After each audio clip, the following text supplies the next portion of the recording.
The other day I was talking with a mother of an autistic child, and she was really upset because no one had suggested to her that she ought to see a doctor about potential seizures in her child, even though in her family there was a really strong history of seizures, both in her immediate family and her extended family.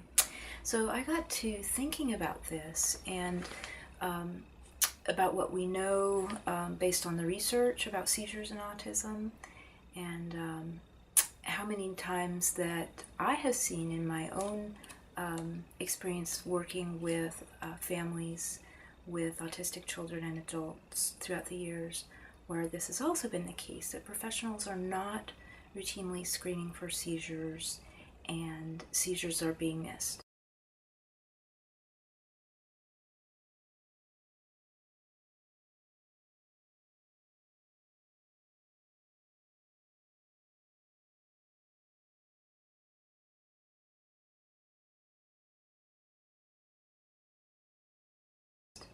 So today, what I wanted to do is share with you a very simple and easy 9-point screening tool that you can use either for yourself or somebody that you care about to see if seizures might be an issue that's affecting you, and if that's something that should be looked at further by a neurologist.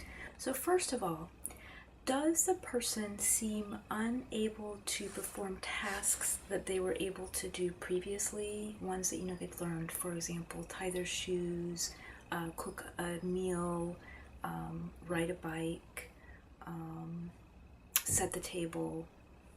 These are oftentimes perceived by teachers, parents, family members as a person being stubborn or non-compliant, but this is also a sign that seizures are taking place. Secondly, does a person have staring spells where they might just kind of glaze off and their eyes might look off into the distance for a moment and then they come back? That's also a sign that seizures may be happening. Third question is, does a person seem to frequently forget conversations or things, events that have occurred that you would assume that they should be remembering? Does the person rub the area between their eyebrows, or do they complain about headaches a lot?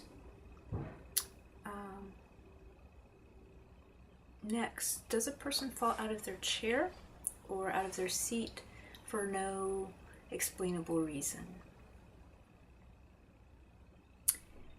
Does the person get angry for unexplainable reasons or have fits of rage and you don't know where those are coming from? This can be a sign of seizures.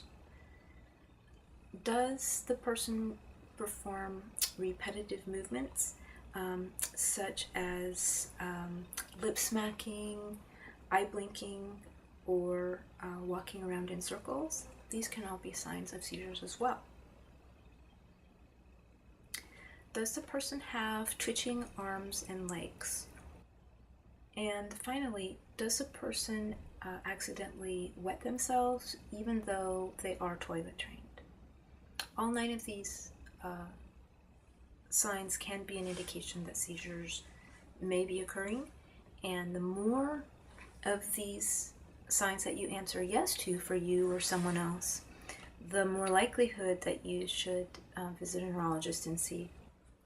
While the research does indicate that autistic people have a higher incidence of seizures than non-autistics, here's where it gets tricky. Just because someone has been tested for seizures and no seizures were found during that testing does not definitively mean that a person does not have seizures.